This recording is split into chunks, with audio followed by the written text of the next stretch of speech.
sama-sama kita hormati dan kita muliakan Alim Lebina Duta Profesor Dr. Khairunnas Rajab MA MAG selaku Rektor UIN Sultan Syarif Riau, yang kita hormati dan kita banggakan Bapak Dr. Kamarudin Mustamim MPI, dosen Fakultas Usuluddin Komunikasi dan Dakwah Universitas Islam Negeri Makassar, yang saya hormati Gurta Dr. Mansur Ulham SAG MPD selaku Ketua LPM Universitas Islam Asadiah Nisa.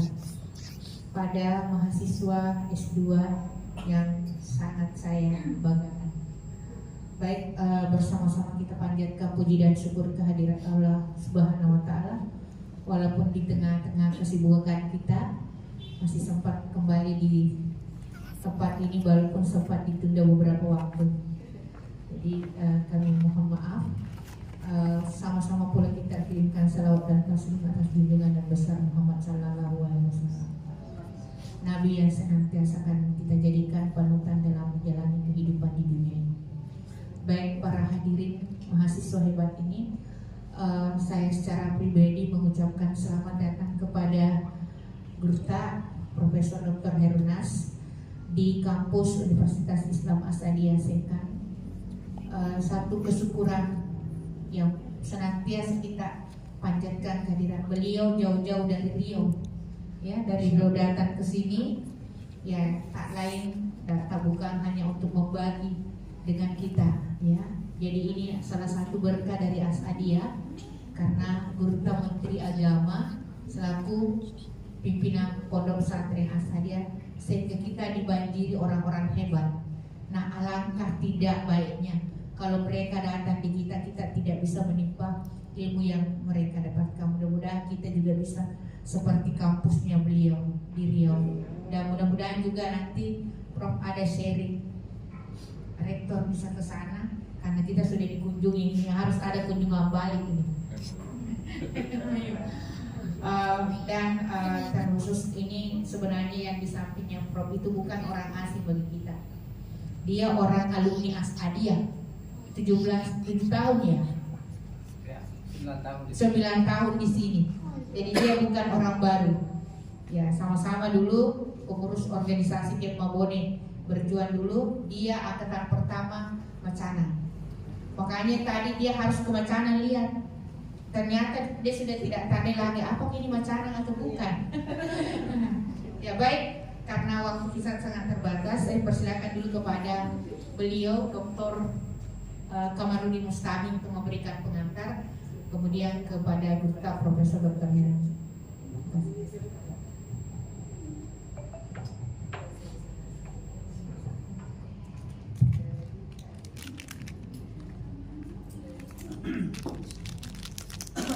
Bismillahirrahmanirrahim. Assalamualaikum warahmatullahi wabarakatuh. Alhamdulillah alladzi tafarrada bil baqa'i wal qidami wal azaliyah al-baqi ma'adana al-khalqi. Salatu wassalamu ala khairil anam sayyidina Muhammadin wa ala alihi wasallam.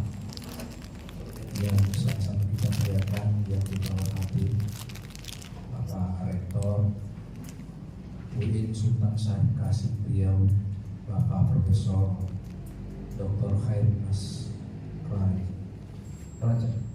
Rajab MA.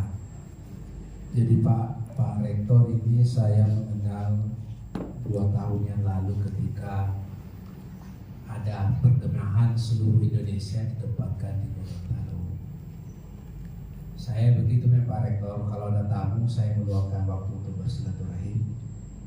Dan Pak Rektor tidak pernah lepas komunikasi dengan saya, walaupun beliau di Riau dan saya di Gorontalo. Dan yang berikut saya sampaikan bahwa kegiatan ini itu hanya 1 hari direncanakan. Ketika Bapak Rektor menghubungi saya dan saya menghubungi Ibu Direktur minta ke saya untuk mendiskusikan ke Bapak Wadik Satu. Ya, saya hubungi siang jam 8 malam sudah dikirim suratnya untuk diminta ke Pak Rektor untuk memberikan materi. Kita dulu berikan aplaus. Kalau semuanya seperti gerakan cepatnya Ibu Direktur seperti ini, 5 orang saja, itu luar biasa rasanya. Jadi melakukan sesuatu itu jangan menunda-nunda, ya, jangan menunda-nunda. Tapi harus kita gerakan cepat. Ya, saya hormati Pak Ibu Direktur Program Pasca Sarjana, Ketua LPM, Bapak Dr. Mansur.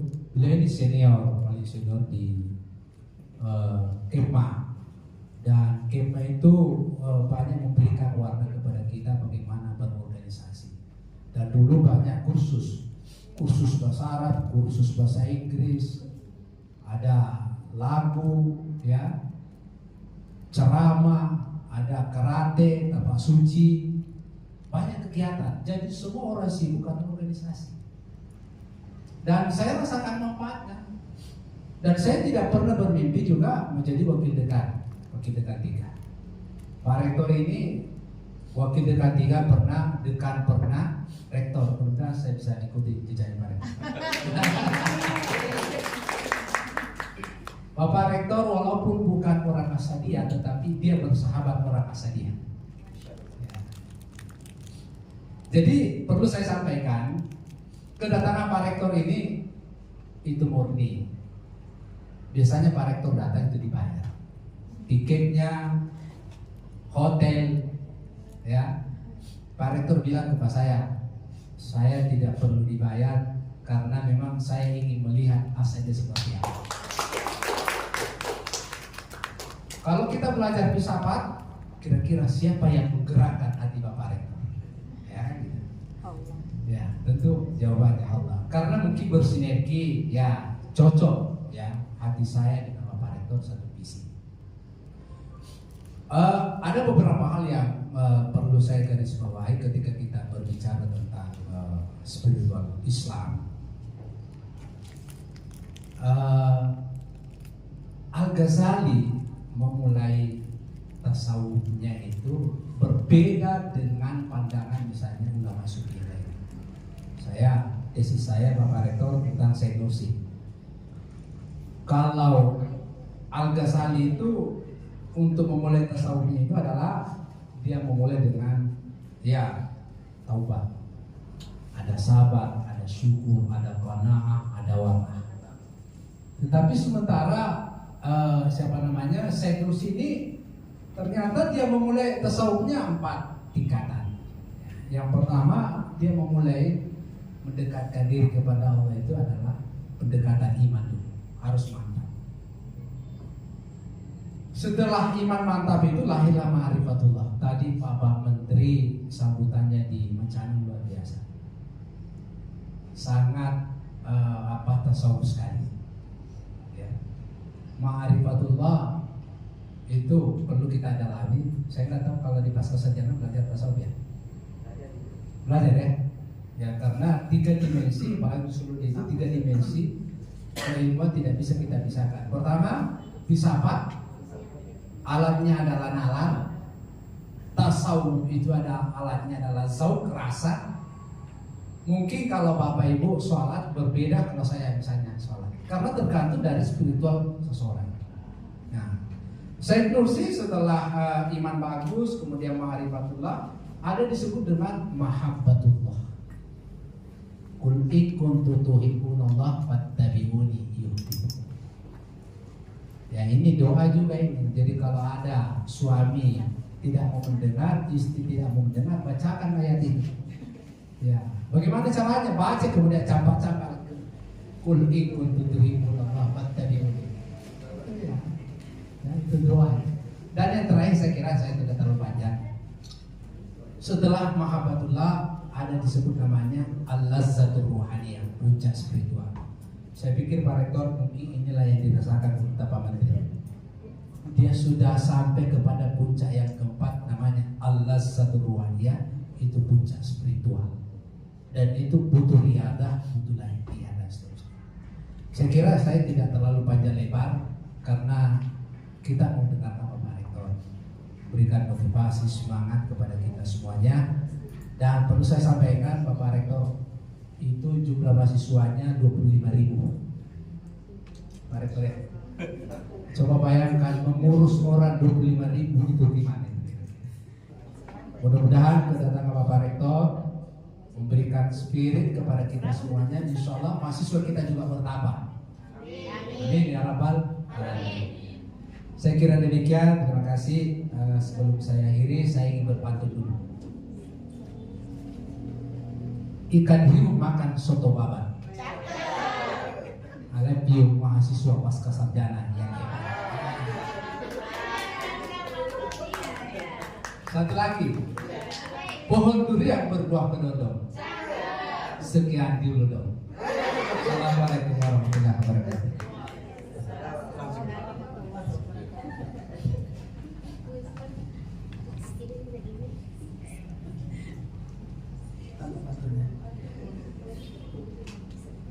Assalamualaikum warahmatullahi wabarakatuh. Waalaikumsalam warahmatullahi wabarakatuh. Alhamdulillahillazi hadana bihadza wa ma kunna linahtadiya laula an hadana. Asyhadu an la ilaha illallah wa la syarika lah wa asyhadu anna Muhammadan abduhu wa rasuluhu la nabiyya ba'dahu. Bersyukur kita kepada Allah Subhanahu wa taala pada petang hari ini kita bersua untuk berbagi pengalaman, karena berbagi ilmu masya dia tidak diragukan lagi. Nah kita belajar di pondok pesantren itu, lalu kemudian masuk ke perguruan tinggi di tingkat S1, S2 dan S3. Ternyata yang kita pelajari itu ya pelajaran di pondok itu. Lalu apa yang berbeda? Yang berbeda hanya pisau analisis. Kita gunakan pisau analisisnya seperti apa? Apakah kita kemudian ingin mempertajam analisis kita, atau tetap tumpul, atau biasa-biasa saja kita lewati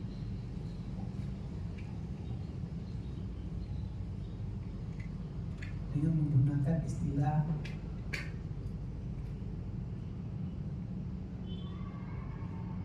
3D misalnya, atau 4D, atau apa saja yang kita gunakan, datang, duduk, diam.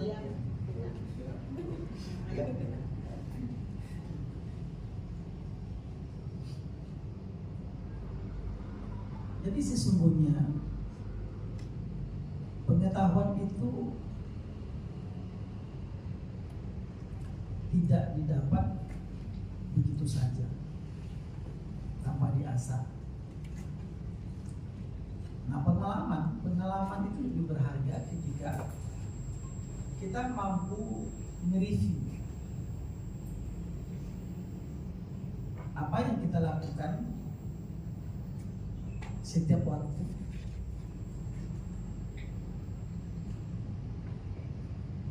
setiap hari, minggu, bulan, tahun, seberapa kita mampu kemudian menjadikan bahwa apa yang kita miliki itu bisa implementatif di dalam kehidupan.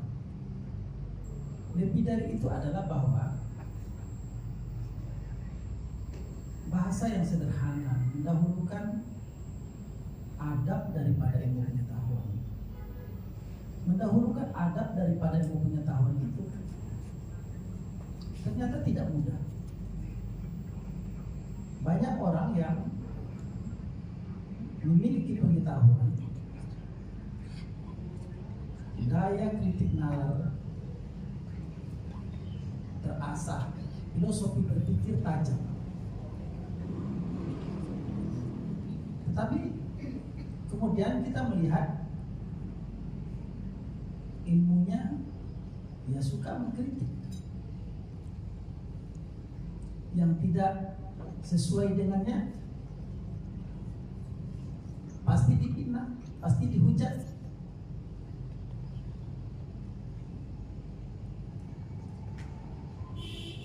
Nah, kalau kita coba misalnya kita lihat problem kita itu yang mungkin tidak terdapat, tidak kita peroleh di Asyadiyah ini, di mana misalnya ada santri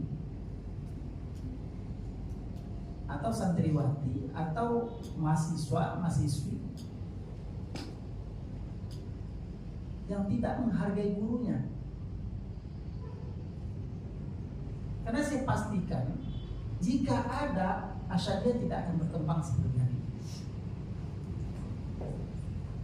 Itu artinya apa? Bahwa ternyata ada kelaziman maksud saya, kelaziman kita untuk menghormati, menghargai,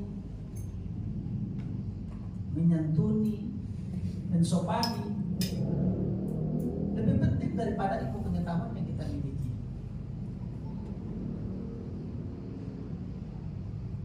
Saya bangga punya Menteri Agama Andre Guruta kita, Profesor Dr. Nasaruddin Umar, punya kedalaman.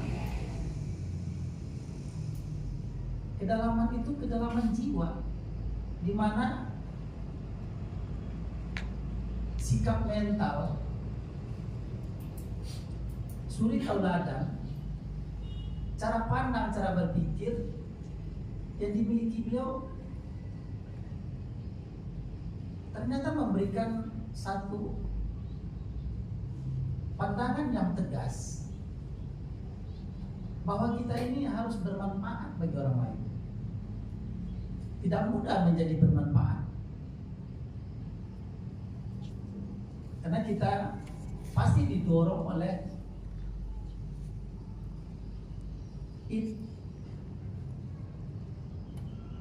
yang tidak berdampingan dengan super ego.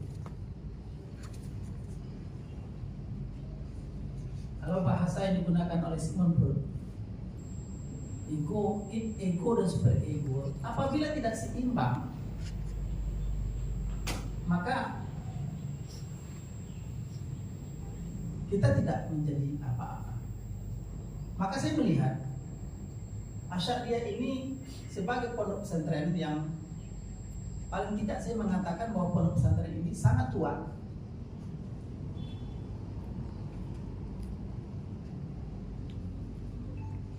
Yang SDM-nya sudah tersebar di mana-mana,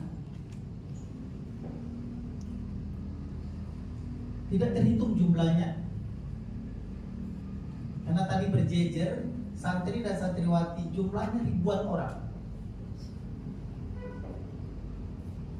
dan mereka begitu hormatnya kepada guru, begitu santunnya.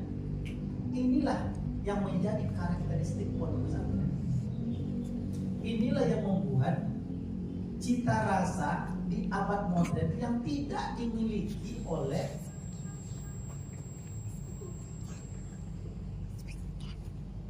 pendidikan tinggi terutama, karena tidak mendahulukan adab daripada ilmu pengetahuan.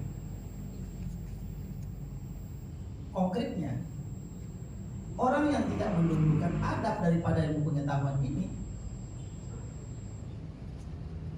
hampir dipastikan mengalami situasi yang sangat buruk dan kelam.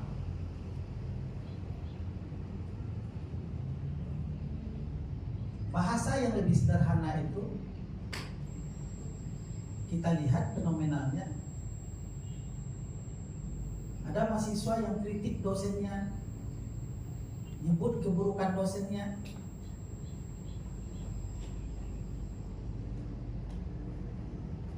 kemudian kita lihat perkembangan dan dinamika hidup orang-orang yang seperti itu,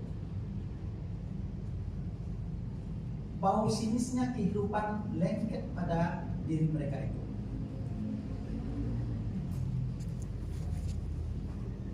Dalam arti yang sebenarnya mereka tidak sukses menjalani kehidupan. Tetapi coba kita lihat, ada seorang santri, dia tidak punya kecerdasan intelektual yang lebih, tidak. Tetapi seko emosionalnya hidup.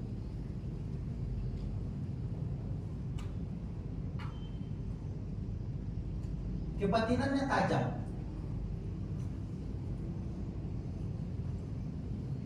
Dia mengikut nurani. Lalu jadilah dia seorang yang sukses. Dan orang-orang yang memiliki daya kritik tajam, tanpa penghormatan, tanpa kesantunan dan lain sebagainya, kita lihat. Kita tidak perlu menyebut siapa, tapi kita lihat di sekitar kita. Kita buktikan bahwa mereka hanya menjadi biang.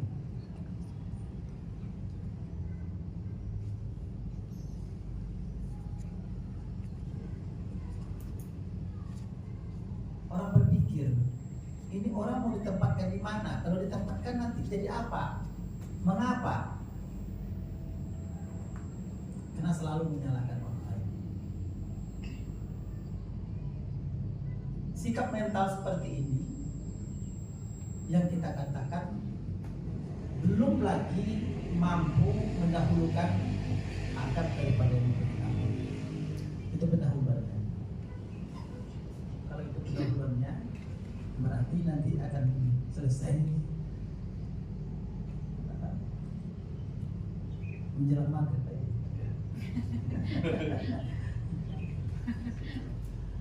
Bu Direktur, Pak Dr. Kamarudin, Pak Mansur, Dr. Mansur, semua penghormatan kita, saya ya, kepada kita semua,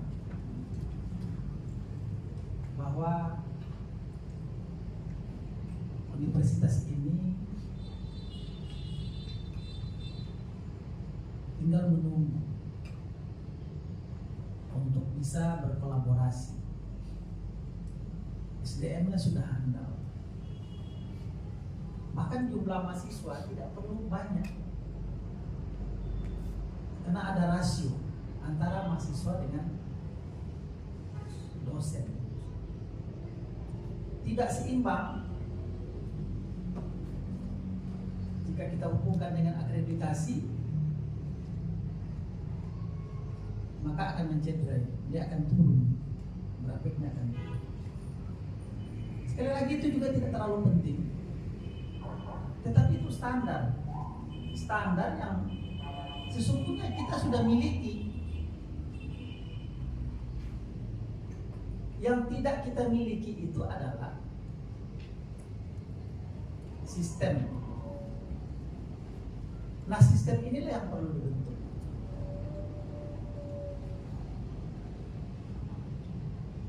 Di mana birokrasinya terjamin berjalan dengan baik,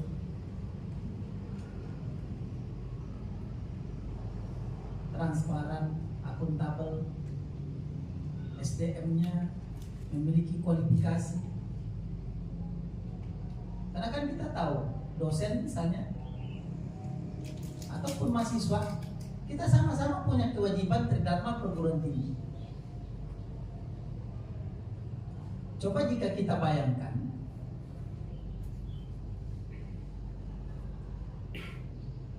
seorang dosen tidak memberikan contoh tridharma yang baik. Tentu ketika memberikan pembelajaran menjadi tidak sempurna. Saya ingin sampaikan, Barangkali ini sudah diamalkan, dan saya ingin mengulang-ulang saja apa yang saya lakukan ketika saya mengajar di setiap kelas, di setiap semester. Yang saya ajarkan itu bagaimana kemudian pertama mahasiswa bisa membaca. Jika sudah membaca, maka harus bisa menulis. Jika sudah bisa menulis, maka mahasiswa harus bisa mempublikasi. Tak mungkin orang bisa mempublikasi kalau membacanya malas,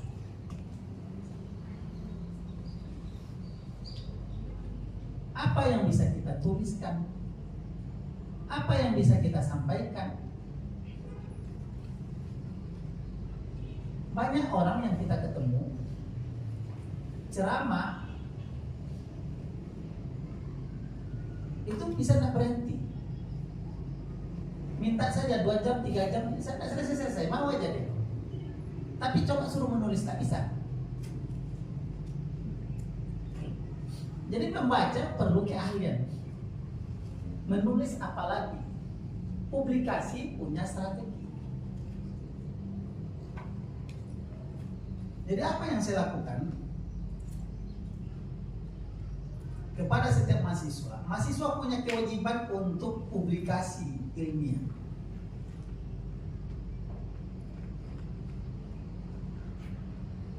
Kalau S2 tidak ada cerita mendapat nilai jika belum bisa menerbitkan satu artikel untuk dijadikan alat bukti tes bahwa dia mampu. Kenapa? Saya mulai tadi, saya suruh setiap mahasiswa membaca, menulis lalu kemudian publikasi. Karena ternyata membaca itu harus fokus terhadap apa yang ingin kita tulis.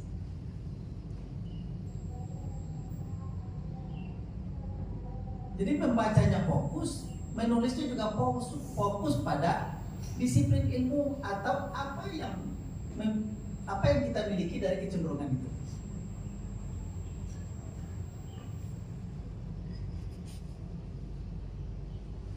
Jadi mahasiswa memiliki satu kesempatan. Jadi kalau misalnya ini pasca sarjana untuk menaikkan citasi, coba dipraktekkan setiap mahasiswa dalam setiap mata kuliah perkuliahan lalu menerbitkan artikel. Coba kita bayangkan dengan aplikasi yang sama. Misalnya menuliskan Universitas Asyadiyah, gitu ya. Dengan aplikasi yang sama, tidak boleh berbeda. Penulisan hurufnya juga tidak boleh berbeda. Coba kita bayangkan kalau setiap dosen mewajibkan setiap mata kuliah yang diajarkan, yang diampu, lalu kemudian mahasiswanya tuliskan, publikasikan. Dalam 1 tahun berapa publikasi yang ada, yang terbit? Dan itu kewajiban untuk setiap mahasiswa dalam mendapatkan nilai akhir pada sebuah mata kuliah. Dan ini sudah saya praktek sejak tahun 2013. Jadi sangat banyak publikasi yang terbit di kalangan mahasiswa. Lalu kemudian kita kan punya ini, kalau S1 misalnya kewajiban menulis skripsi, mahasiswa bisa dibebaskan dari tugas menulis skripsi, diganti dengan jurnal yang terpublikasi. Tinggal kita buat publikasinya di mana yang bisa dianggap sebagai pengganti dari skripsi. Bikin aturannya. bikin SOP-nya. Nah, apalagi kalau S2 misalnya, kenapa harus tesis? Nggak mustahil. S2 misalnya kita buat SOP-nya pengganti tesis dapat diganti dengan publikasi ilmiah di Sinta 1 misalnya.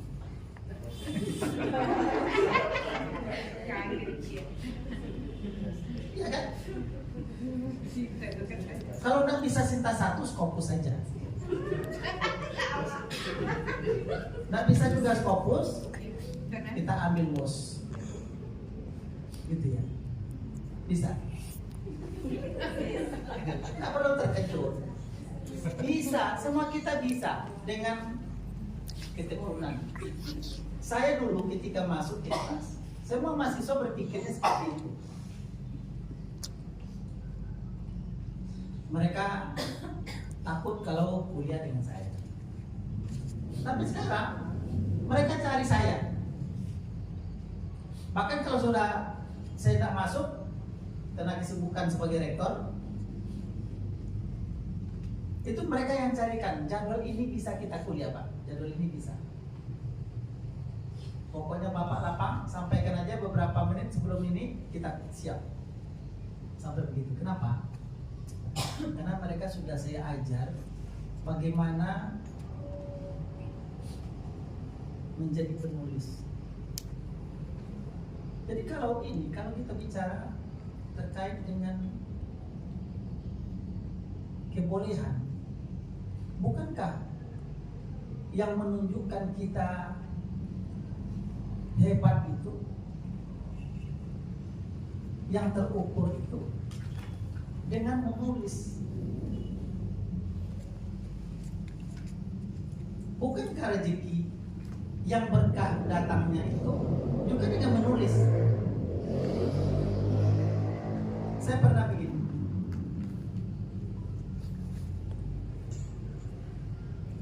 dalam menulis untuk publikasi, menulis buku misalnya, ketika ditulis kita berpikir nanti buku ini dicetak di situ royalti berapa. Nah ternyata itu menjadi. Nah ketika saya tidak berpikir tentang dapat royalti atau tidak, saya hanya berpikir buku saya itu harus dibaca di mana-mana. Karena itu penerbitnya harus nasional, atau penerbitnya lebih rendah itu internasional. Kayak tadi enggak, kalau enggak Sinta 1, ya Scopus. Tidak perlu risau, kan masih ada tingkatannya. Tidak bisa juga Scopus, naik ke WOS. Lebih baik. Jadi ternyata keberkahan demi keberkahan itu bisa kita peroleh, bisa kita raih.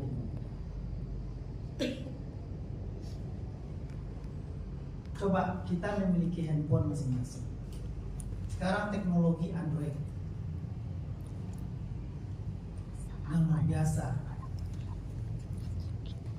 Ada AI. Bahkan kalau kita tanya AI, dia pasti jawab.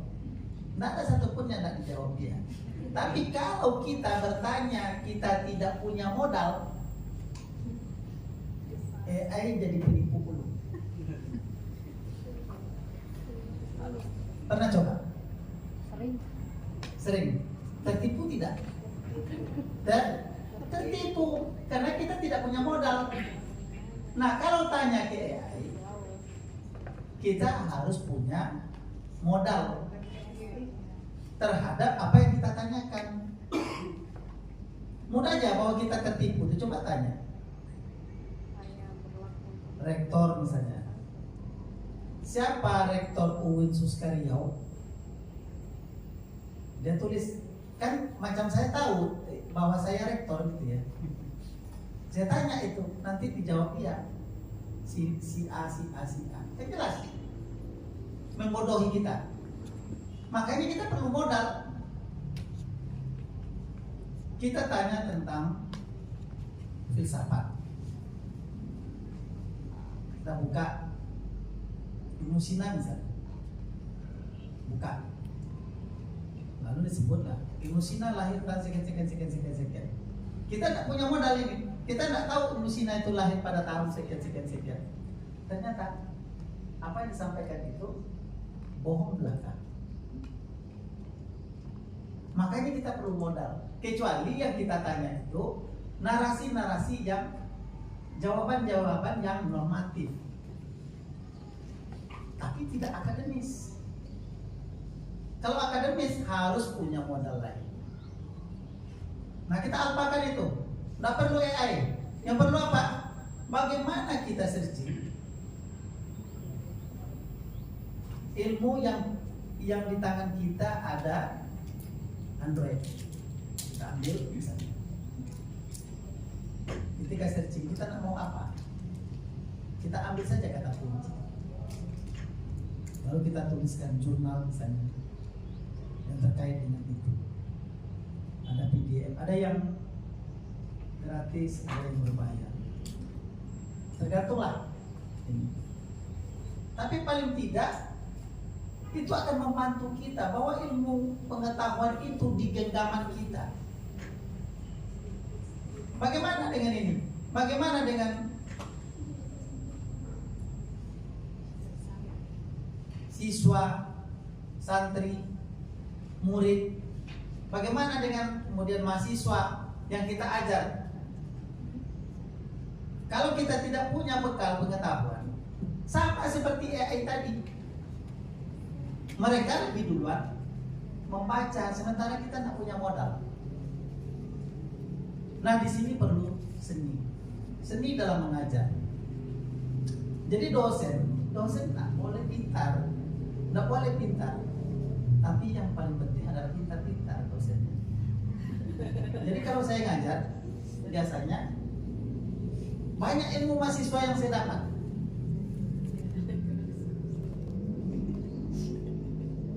Kita kembangkan saja bagaimana strategi pembelajaran yang lebih baik.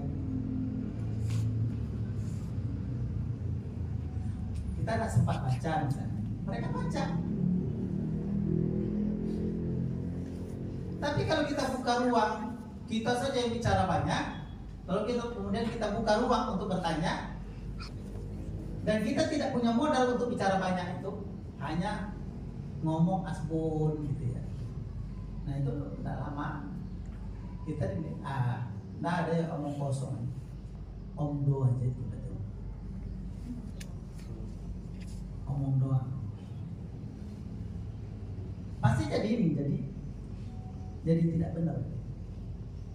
Karena mahasiswa atau murid, jangankan ini mahasiswa, murid saja yang berada pada posisi, kalau murid itu biasanya di tingkat SD orang sebut, MI orang sebut. Tapi kalau sudah masuk ini, orang panggil santriwati, orang panggil kemudian siswa. Tapi apapun namanya, kita tidak perlu perdebatkan itu. Tapi kita tahu bahwa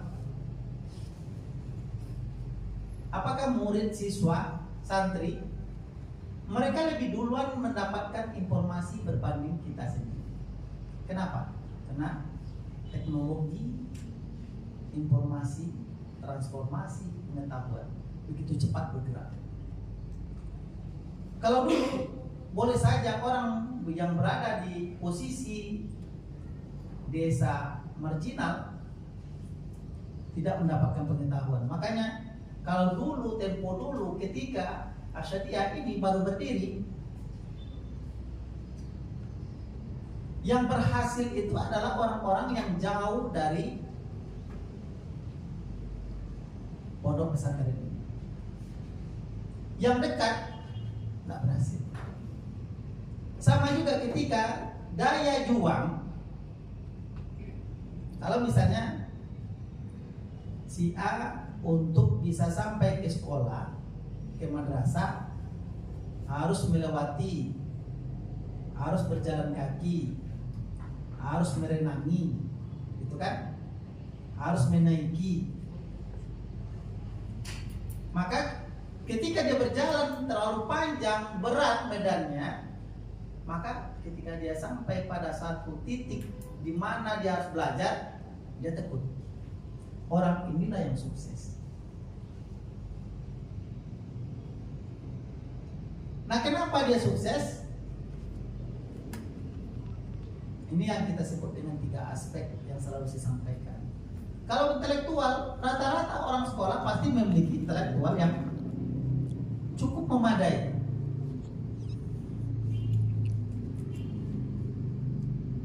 Tetapi mereka tidak semua memiliki apa yang kita sebut dengan psikoemosional. Padahal psikoemosional ini penting, membuat kita stabil. Kalau kita stabil,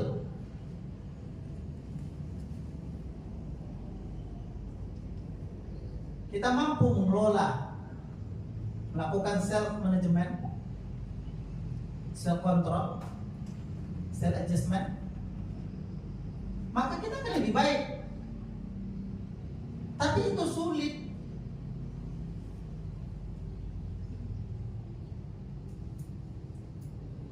Menerapkannya kalau tidak dilatih. Makanya para terutama di kalangan ini, di kalangan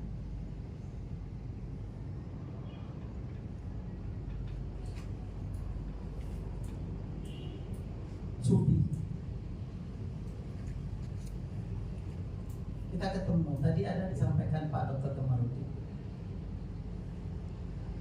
ada makom taubat, ada sabar, ada ikhlas, ada roja, ada khauf, ada tawaduk, ada qanaah.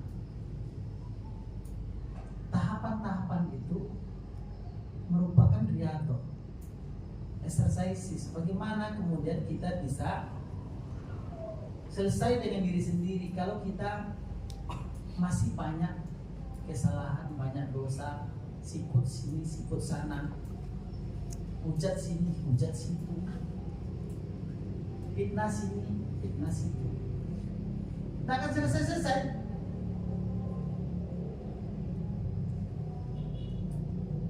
Karena kita perlu sikap mental. Bagaimana kemudian kita meregulasi diri. Kalau kita coba tadi, kenapa kita senyum-senyum sendiri atau perasaan kita menolak itu, misalnya ini dosen menyuruh kita untuk publikasi ilmiah, kita sudah mulai menolak. Kenapa kita tolak? Karena kita merasa tidak percaya diri bisa menyelesaikan tugas yang diberikan itu. Tapi coba kita kalau manut saja, mendahulukan adab daripada ini tadi, kita tidak perlu mulai nak mengkritisi, tak perlu. Kita manut saja, lalu kemudian kita lakukan. Tak mungkin dosen atau guru menekan kita harus hari ini juga hari ini, tak bisa. Karena kita punya rasa. Kita coba terus. Kita tidak mengalah, tapi kita coba bagaimana meregulasi diri. Bahwa orang mampu, kita lebih mampu. Kalau ada yang bilang saya mampu katanya, nah kita lebih mampu dari dia.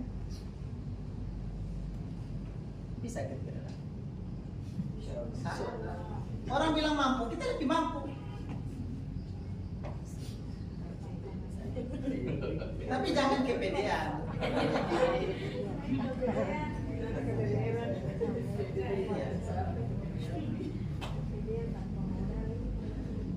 Harus punya modal.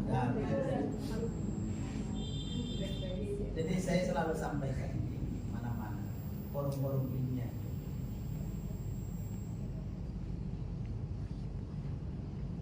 bahwa kita harus berbuat sebelum orang lain berbuat.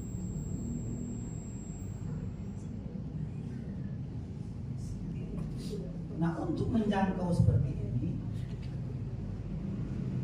ada namanya Rosenthal. Pernah baca istilah itu atau dengar Rosenthal? Pernah. Siapa itu punya konsep? Ali Syariati. Berpikir terkait dengan Rosan. Jadi pemikir tercerahkan itu 10, 20, 30, 50 tahun ke depan kita sudah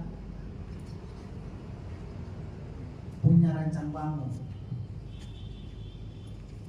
Karena kita tidak tengah berpikir apa yang saya akan makan nanti malam.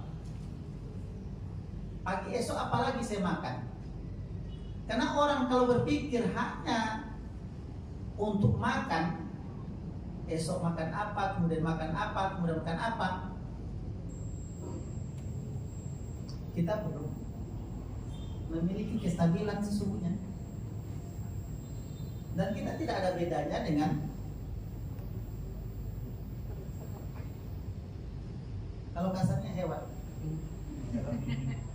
Apa bedanya kita? Kalau makan-makan kita pikir. Tetapi kalau kita tidak makan, akan mengganggu. Coba, kenapa orang miskin? Kenapa orang kemudian jadi miskin? Tahu tak kira-kira secara ilmiah? Karena dia hanya memikirkan makan. Nanti makan apa, nanti makan apa. Dan ternyata ketika kita sudah fokus kepada satu titik itu, yang namanya makan, pikiran kita tidak tumbuh, tidak berkembang. Gimana anak melahirkan? Rosan pikir.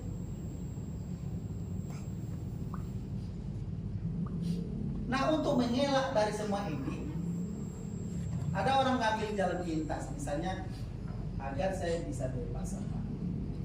Ada tawaran pinjaman pinjol ya. Ada tawaran banyak. Nah, ketika kita ambil, kita tahu kan riba itu penyakit yang ditimbulkannya luar biasa. Ketika kita coba itu akan semakin hari semakin menghambat pikiran kita untuk maju. Jadi tidak jalan pintas, tapi mencoba meregulasi diri bahwa kita tidak perlu memikirkan tentang makan. Coba kalau kita berpuasa, ada yang berpikir tentang sarapan pagi kalau berpuasa? Tidak. Ada yang berpikir tentang makan siang? Tidak. Nah, kenapa? Lapar ya? Lapar tapi dia tidak tahu, dia tidak mikir lapar dia. Ketika kita berpikir tentang lapar, maka ketika itu mulai perut kita nanya dia, kapan saya mau dikasih makan? Sudah lapar dulu.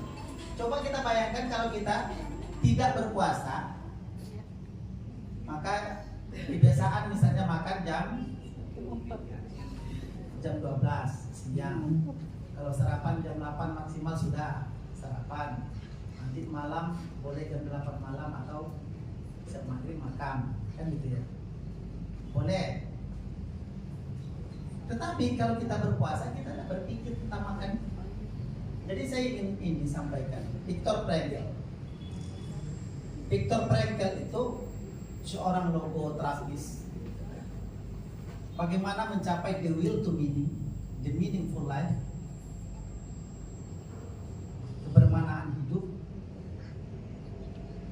Ketika Viktor Frankl ini berada pada penjara Auschwitz, penjara yang mempertaruhkan hidup dan mati.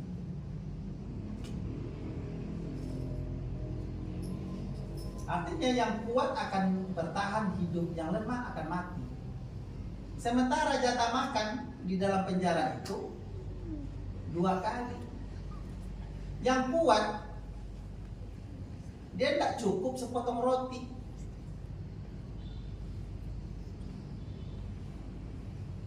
Bahkan 2 roti, 3 roti. Tapi sementara yang di ini jatahnya hanya 1 potong roti. Pasti dirampas dia.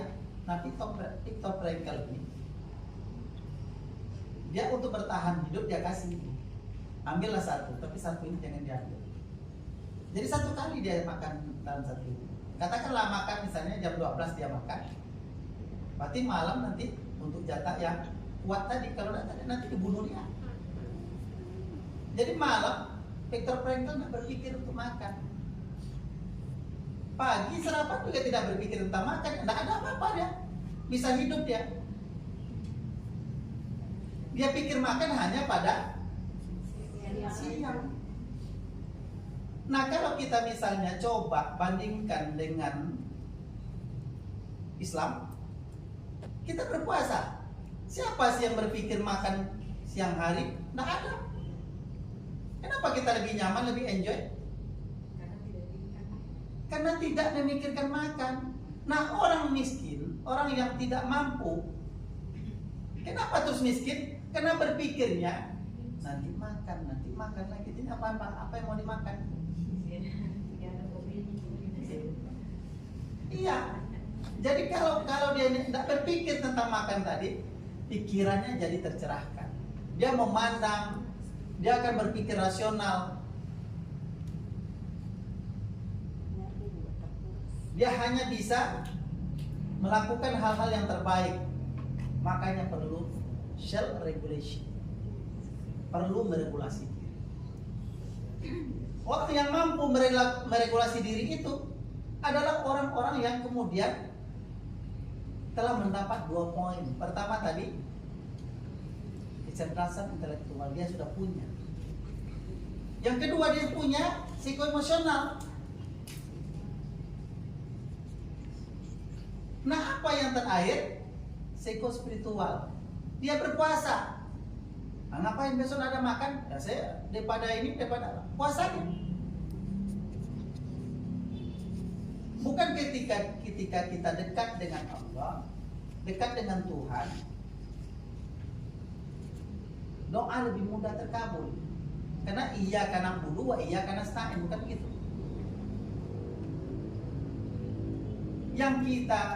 Yang fakir miskin, kenapa terus miskin?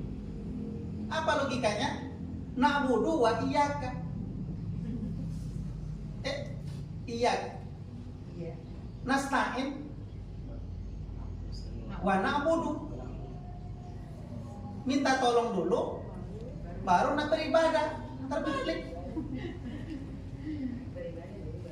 Harusnya beribadah dulu, baru minta tolong. Kalau kata Pak Menteri, apa katanya terkait itu? Kita tidak perlu berpikir tentang sesuatu yang ini. Kita berikan ke lapangan. Maka saya senang ketika ini Pak Rektor mau ke Asyamiyah, kata beliau mau, saya siap ke sana. Pak Menteri ini dulu kita tahu semua, pasti dia mau pasir. Tahu kita itu kan. Tapi hari ini belum cenderung kita tahu. Resep cinta lah, kurikulum cinta. Kenapa? Kita mulai membangun kebatinan kita. Nanti kita menjadi benar. Kita semakin dekat dengan Tuhan. Semakin dekat dengan Tuhan, dengan kurikulum cinta itu, pasti kita lebih baik.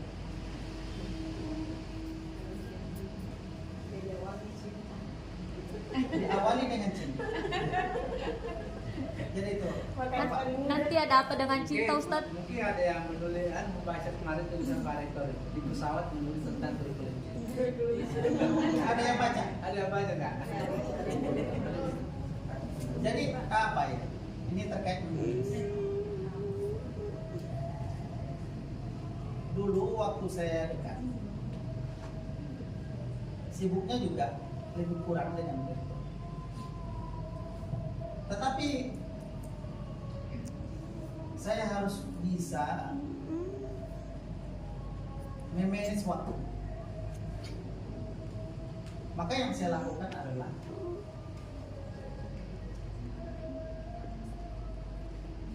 mencari waktu dan melakukan efisiensi. Maka setiap saya berangkat kemana, baru saja saya ini masuk pesawat, lalu kemudian handphone harus mati. Pas nanti ini saya buka, pas sudah ini berada pada ketinggian yang membebaskan kita dari larangan-larangan maskapai, saya menulis. Jadi setiap saya ini keluar kota, nanti sampai misalnya dari Pekanbaru ke Jakarta, sampai di Jakarta, saya langsung bisa kirim ke penerbit, ke media, di koran.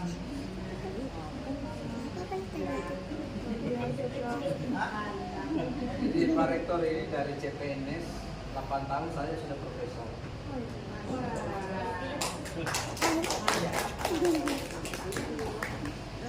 Jadi akhirnya waktu saya dekan itu sampai selesai buku hampir 400 halaman. Masa jadi dekan? Nulisnya di mana? Harganya mahal, di udara. Jadi saya tulis di udara.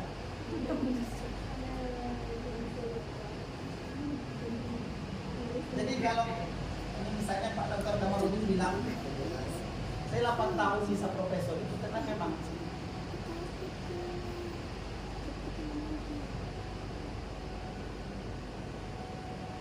menulis itu menjadi hobi saya. Tapi semua kita pasti punya hobi sendiri-sendiri. Kenapa kita tidak luruskan hobi kita untuk menulis? Memberikan manfaat kepada orang lain, kenapa tidak? Yang kita lakukan.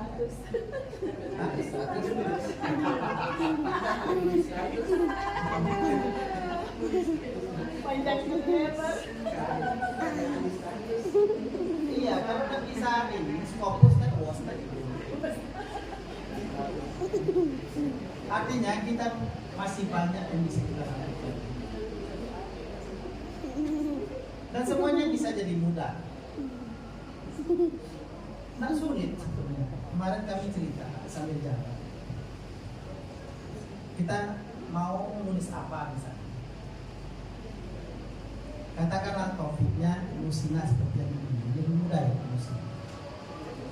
Maka kerjaan kita membaca hal-hal yang terkait dengan Lusina. Setelah kita baca, kan kita harus ingat ini judulnya apa, ini judulnya apa, kira-kira paragrafnya apa. Itu kita simpan dalam memori. Nanti ketika kita menulis, mulai tulis saja. Nanti misalnya kita harus jadikan ilmiah, maka kalau dijadikan ilmiah kita tulis kode. Apa kodenya? Ini buku Siano, kira-kira halamannya saya cek. Nanti pas tinggal dicek saja. Nah kalau sudah sempurna dan kita turnitin kan, kita tinggal publish di mana-mana. Dan alhamdulillah waktu saya menulis itu kan, orang waktu itu nggak tahu Scopus dia, nggak tahu dia apa gitu kan.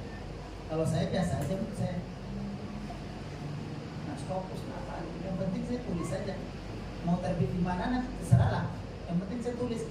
Setelah jadi, lalu kemudian saya kirim. Saya cari jurnal-jurnal itu, saya kirim.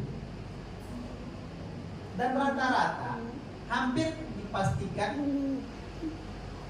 bukan minor correction, tidak ada koreksi, tidak ada paling-paling nanti terbit. Kenapa? Karena kita menulis dengan hati. Itulah pentingnya 3 aspek yang saya katakan tadi. Harus sinergis, mana yang akal, rasional yang kita sebut dengan kecerdasan intelektual, mana kemudian yang psikoemosional, mana yang psikospiritual. Makanya berpuasa, berzikir. Kalau Pak Menteri tadi bilang, fas'alu ala zikri in kuntum la ta'lamun. Kalau hari ini kan ada AI, jadi fas'alu ahlal AI. Gitu ya. Jadi teman-teman semua,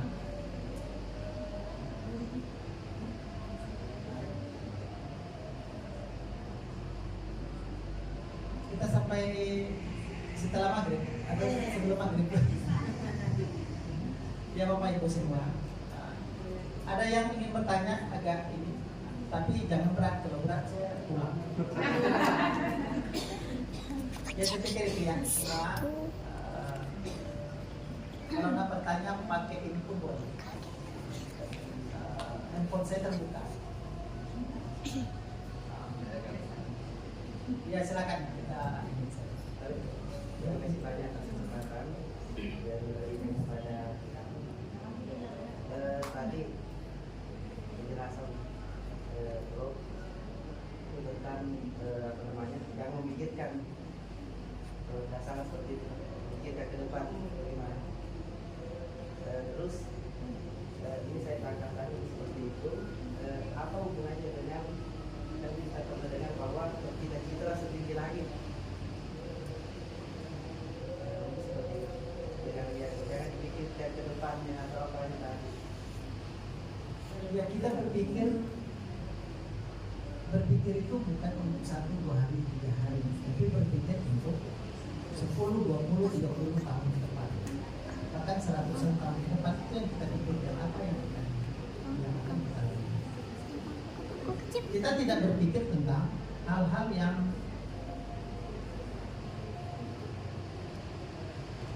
yang paling dekat dengan kita, tidak.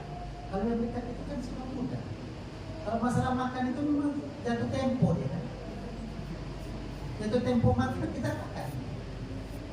Ya, jangan itu yang dipikirkan. Yang kita pikirkan apa? Bahwa kita membuat standar kita itu apa? Kalau tadi subuh saya sampaikan di masjid di Pondok Putri ya, Pondok Putri itu. Bagaimana kemudian kita berdamai dengan diri sendiri? Berdamai dengan diri sendiri itu yang kita maksudkan. Bahwa kita menghilangkan semua dugaan-dugaan yang berbau spekulasi. Kalau misalnya ada yang ingin melakukan kesalahan, kita tuduh, kita duga ini akan melakukan seperti ini. Bukankah dalam hidup seperti ini tentang orang lain? Karena kita hidup berdampingan. Kita berdampingan dengan siapapun. Kita tidak bisa hidup sendiri. Tetapi kemudian kita hanyut dengan persoalan-persoalan hidup, persoalan-persoalan kehidupan. Si A begini perannya, si B begini pula perannya. Tidak ada yang cocok dengan saya. Artinya kita tidak bisa self-adaptive. Padahal mulut orang tidak bisa ditutup, tapi mulut botol bisa ditutup ini. Karena terserah. Yang bisa ditutup itu benda mati. Benda hidup tidak bisa kita hidup, makhluk dinamis. Jadi kita tidak berpikir. Ketika kita tidak berpikir tentang kenapa orang lain berkhianat, kenapa orang lain menghujat, kenapa orang lain menyebarkan hoax. Di kita, saya tidak boleh melakukan itu. Orang lain melakukan ke saya maafkan.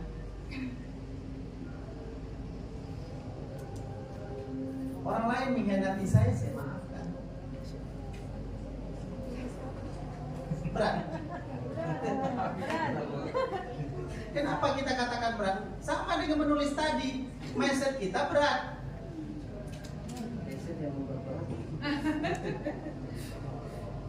Jadi yang kita pikirkan itu bagaimana kita bisa berbenah diri. Itu yang kita sebut dengan riato.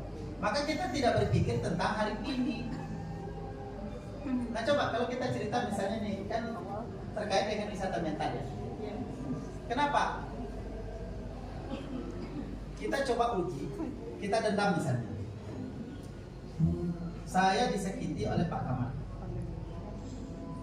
Lalu kemudian karena saya disakiti, saya harus menyakiti dia. Kira-kira selesai saya menyakiti, kan saya sudah tersakiti nih. Lalu kemudian saya sakiti dia. Kira-kira beliau ini menyakiti balik atau tidak? Pasti. Artinya akan terjadi saling menyakiti. Nah, kenapa kalau saya tidak close diri saya? Nah, silakan disakiti saya. Yang penting saya tidak akan menyakiti. Berhenti kan? Berhenti. Di Pak Kamarudinnya juga berhenti. Saya sudah menjamin psikologisnya lebih baik. Dan saya juga sudah menjadi lebih baik. Saya sudah menjadi sehat. Karena saya tidak memperpanjang persoalan. Karena itu aja kita pikirkan. Iya kan? Jadi jangan berpikir seperti itu. Kita putus mata rantainya. Untuk kejahatan itu kita putus mata rantai. Makanya kalau kita baca misalnya, kalau psikologi Islam itu kan, allazina yunfikuna fis syarra'i wad dharra'i wal kazimin al-ghaidha. Wal kazimin al-ghaidha, kazim mengendalikan emosi, bukan menahan emosi, bukan. Dikendalikan. Kalau misalnya menangis, boleh kita menangis apa? Bilang tak boleh menangis, kita boleh menangis. Tapi tidak boleh berketerusan. Makanya katanya mengendalikan. Demikian juga dengan waqafina anin nas. Kita maafkan, kalau kita maafkan dia selesai. Inilah yang menjamin kesehatan mental. Yang lain nanti kita selesaikan secara adat.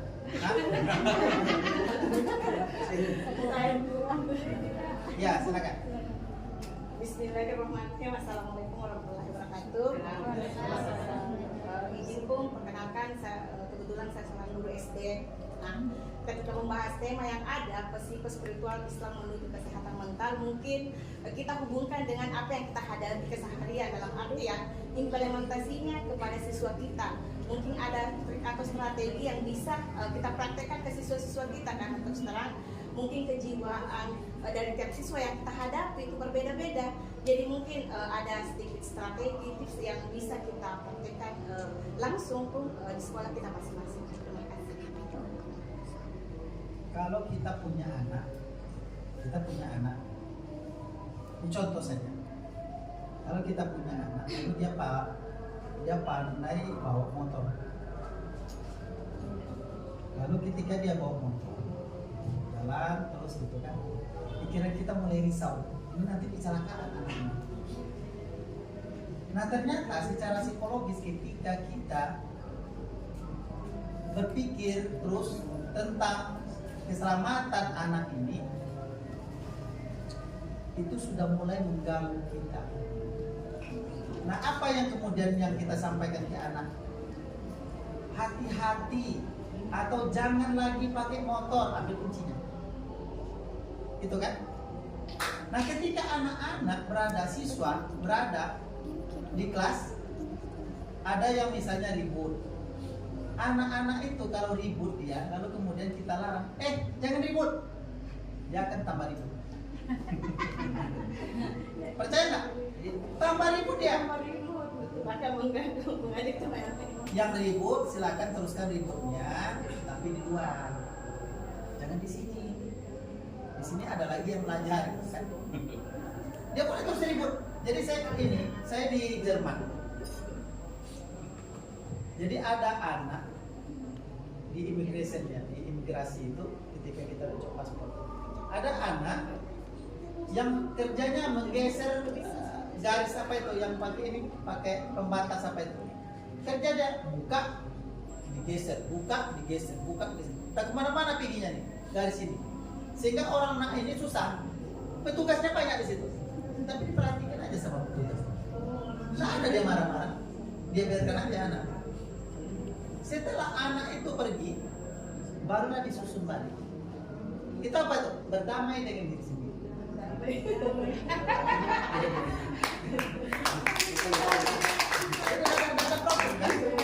Tidak ada problem.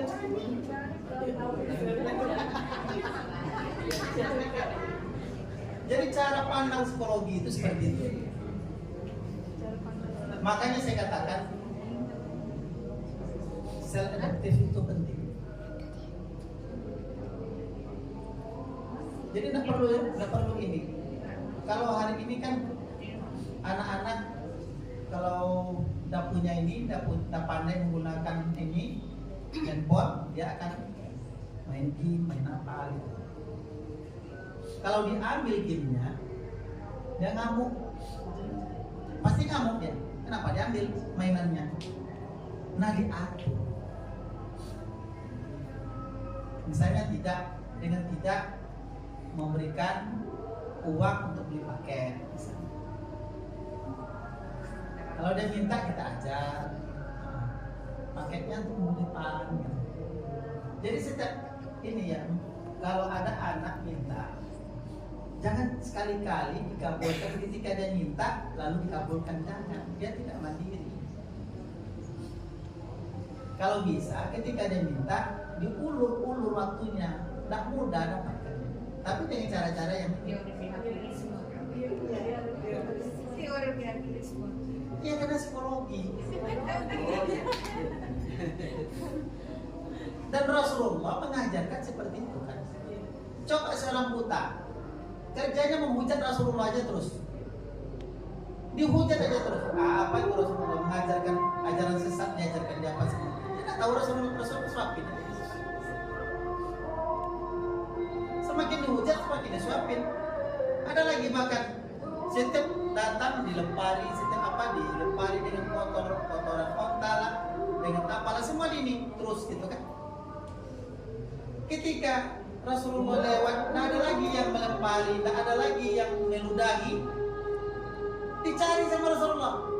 Biasanya ada yang meludahi saya ini, pun ada ya katanya. Dicari sama Rasulullah. Rupanya sakit ya. Yang meludahi tadi sakit. Datang ke situ. Kenapa engkau datang ke sini? Bukankah saya terusin? Saya kehilangan kalau tidak ini. Nah jadi yang ini, setiap ada kejahatan itu peluang kita untuk beribadah. Karena kita tidak mungkin, kata Menteri, tidak mungkin mengibliskan malaikat, memalaikatkan iblis kan begitu ya. Proyektor kami hampir selesai. Diadakan sama mahasiswa KKN. Iya. Iya penutupan dan pelepasan. Iya. Jadi begitu Bapak Ibu semua, kita tidak mampu dan jangan berupaya untuk mengibliskan malaikat, memalaikatkan iblis. Nah mungkin itu, tetapi setiap ada kejahatan itu peluang untuk mendapatkan pahala. Setiap ada orang miskin itu peluang untuk mendapatkan pahala. Setiap ada orang kaya itu peluang kita untuk menjadi orang kaya. Begitulah kehidupan dinamis. Saling membantu, saling itulah konsep kehidupan. Sadaqallahu lazim. Ya mohon maaf semua ya untuk perkuliahan yang mungkin sangat baik itu ada 1 jam setengah. 1:14. Mana? Saya senang tadi dan kemarin sudah saya sampaikan juga. Untuk sebagian sudah sampaikan Mana satu? Kalau bisa nanti ke depan jika ada keinginan untuk mengambil SDM dari Universitas Riau untuk mengajar di sini, silakan dikirimkan undangan. Nanti saya yang SPPD tanpa biaya.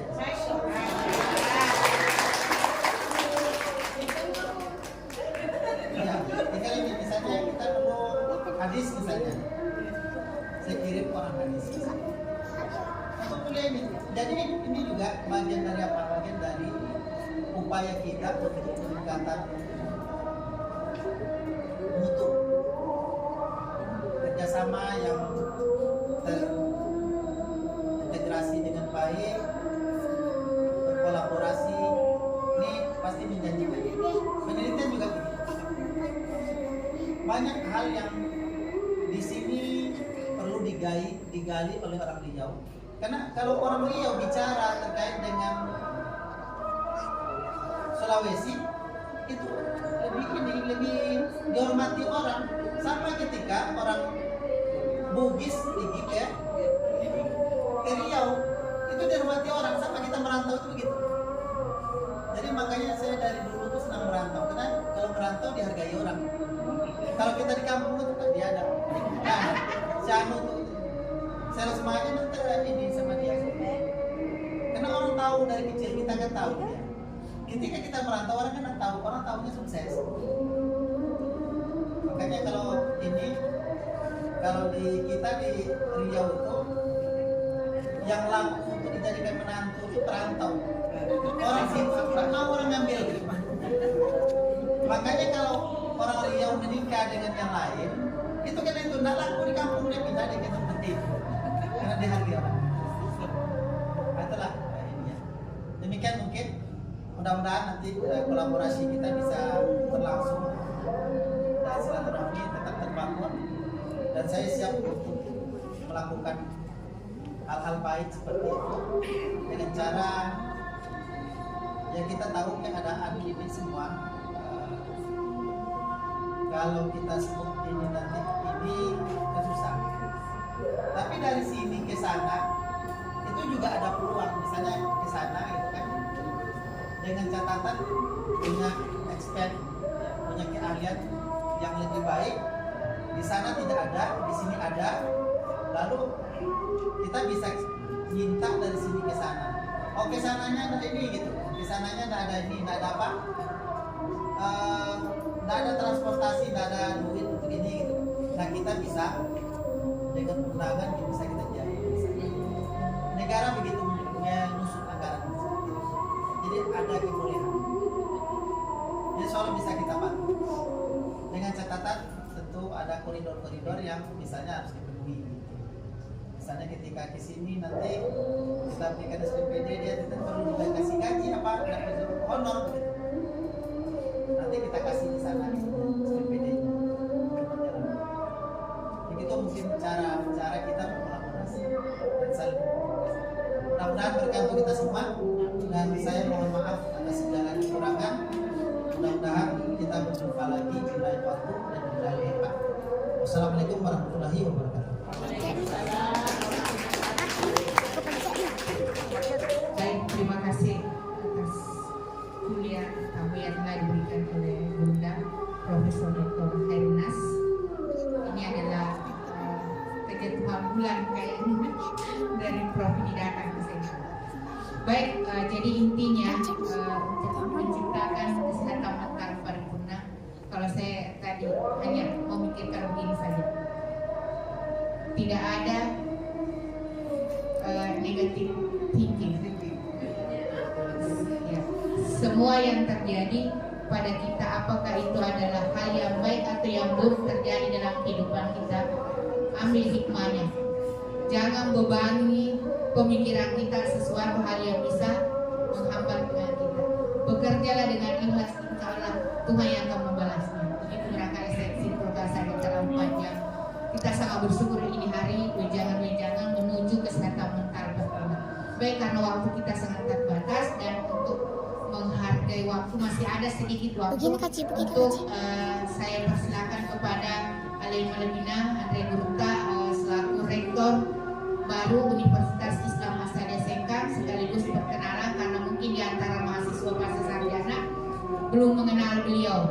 Padahal beliau itu adalah As'adiyah Tulen 100%. Untuk itu, tapi yang anak-anak muda yang di belakang mungkin anak milenial ini tidak kenal dengan beliau. Baik, untuk itu saya persilakan kepada Alim Pembinaan dan Duta Dr. Haji Indo Santelia selaku Rektor Universitas Islam Muslim. Dengan hormat disilakan.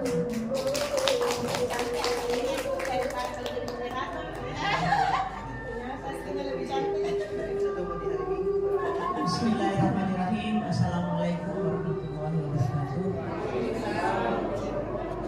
Innal hamdalillah nahmaduhu wa nasta'inuhu wa nastaghfiruh wa na'udzu billahi min shururi anfusina wa min sayyiati a'malina. May yahdihillahu fala mudilla lahu wa may yudlil fala hadiya lahu. Asyhadu an la ilaha illallah wahdahu la syarika lahu wa asyhadu anna Muhammadan abduhu wa rasuluhu la nabiyya ba'dahu. Allahumma shalli wa sallim ala sayyidina Muhammad wa ala alihi wa sahbihi. Yang kita hormati bersama Pak Prof, Bapak Profesor Dr. Hernas, Rektor UIN Suskop Riau. Tadi sekilas saya berkenalan dengan beliau bahwa banyak tuh Pak teman-teman saya di ketika itu masih bernama IAIN Suskop ya. Jadi, dan saya juga bukan juga sering, tapi sudah beberapa kali ke Riau karena mertua dan suami saya, jadi keluarga besar dari suami saya itu adalah orang Riau ya. Jadi saya tidak asing untuk tentang Riau walaupun tidak terlalu lama ya, tidak lama, paling kalau bersilaturahmi dengan keluarga ada hajatan keluarga sana. Pak Rektor, bukan saatnya barangkali saya memperkenalkan diri kepada anak-anak, masih insya Allah masih banyak waktu untuk itu ya. Tapi kita ini sebuah kehormatan bahwa hari ini walaupun saya keluar dari rumah tidak tahu bahwa akan ketemu dengan Pak Rektor dari UIN Riau ya. Jadi sebuah kehormatan bahwa di hari pertama kami diamanahi sebagai Rektor Universitas Islam Asadiah. Rupanya kami bertemu ya, ada tamu penting yang jauh-jauh dari Sumatera sana tuh ya, datang mengunjungi kita ya, membagi ilmunya dengan kita ini ya, dengan kuliah tamu. Apalagi saya dengar tadi itu sungguh begitu tulus dan ikhlas bahwa bahkan siap berkolaborasi dengan kita, melakukan kerjasama dengan kita, itu mengirim tenaga edukasinya ke kampus kita ini untuk mengabdikan diri tanda petik tanpa digaji. Nah, ya kan luar biasa. Belum tentu kita ini Unisat mampu melakukan hal yang sama ya. Jadi terima kasih sekali lagi Pak Rektor. Walaupun ini baru ya berupa istilahnya kalau orang Bugis, orang sini bilang rezeki pendengaran ya. Tapi kepada Ibu Direktur perlu barangkali tidak lanjut sekali ya. Saya mau bilang tidak lanjut MOU ya. Jadi ini nanti kita sangat diuntungkan ya, dua belah pihak. Manfaat dari MOU itu untuk bisa kita nanti gunakan pada saat reakreditasi ya. Jadi itu jadi semua yang begini-beginian. Dan ini poinnya besar ya. Ketika ini ada seperti ini, itu bisa mengubah peringkat akreditasi kita walaupun tidak tunggal ya. Jadi sekali lagi terima kasih kepada Pak Rektor atas kunjungannya dan sekaligus share ilmunya kepada mahasiswa-mahasiswa kami. Semoga manfaat yang ada, dan kalau boleh saya katakan mungkin memang pertemuan kita ini kurang pas waktunya. Kenapa? Karena di saat yang sama kunjungan Bapak Pimpinan Pondok Pesantren sekaligus Prof. Menteri Agama yang mau tak mau kita karena beliau juga kalau datang cuma tidak sampai 12 jam ya, jadi kita manfaatkan sebegitu intens waktu itu bisa kita gunakan. Jadi mohon maaf atas kekurangan yang ada Prof. Ya, mudah-mudahan kami juga bisa melakukan kunjungan balasan ke sana ya, semoga saja. Terima kasih. Demikian dan kepada anak-anakku sekalian, berbahagialah mendapatkan kunjungan seperti ini. Saya akhiri dengan ucapan wabillahi taufiq wal hidayah. Wassalamualaikum warahmatullahi wabarakatuh. Baik, terima kasih. Aplaus dulu satu kali lagi. Baik, terima kasih atas arahan dari Rektor dalam hal ini Rektor baru yang satu hari dilatih baru pekerjaan yang berat sampai malam. Baik, terima kasih. Saya kembali kepada kita. Kalau ada jarum yang patah, jangan disimpan dalam hati. Kalau ada hal-hal yang salah, tinggalkan di setan, jangan bawa ke Riau. Kemudian bisa juga kepada Alena Prof. Kalau ada hal-hal yang tidak berkenan di pelayanan di kota santri Sengkang ini, tolong nanti kalau tiba di Sungai Pak Dupa dibuang aja Prof ya. Kalau ada yang baik-baik, saya berharap dengan hormat Prof bisa menyampaikan kepada orang Riau bahwa di tengah Danau Tempe sana ada sebuah pondok pesantren yang cukup menarik dan perlu dikunjungi. Terima kasih atas kunjungan Prof. Mudah-mudahan membawa berkah di antara kita semua. Karena waktu kita sebenarnya saya masih ingin Prof sampai besok. Tapi karena waktu dan aktivitas kita masing-masing dituntut untuk melayani masyarakat. Kembali lagi terima kasih kepada Guntur Rektor menyempatkan diri untuk hadir di acara ini, dan kepada semua mahasiswa hebat terima kasih sudah menunggu beberapa jam. Tapi saya kira penantian Anda itu tidak sia-sia. Ya, sedikit tapi padat. Saya juga termasuk. Mudah-mudahan kita semua termasuk ke dalam golongan orang-orang yang terlalu tidak berpikir positif. Baik, terima kasih. Baik, lebih kurangnya saya mohon dimaafkan. Wabillahi taufiq wal hidayah. Wassalamualaikum warahmatullahi wabarakatuh. Waalaikumsalam.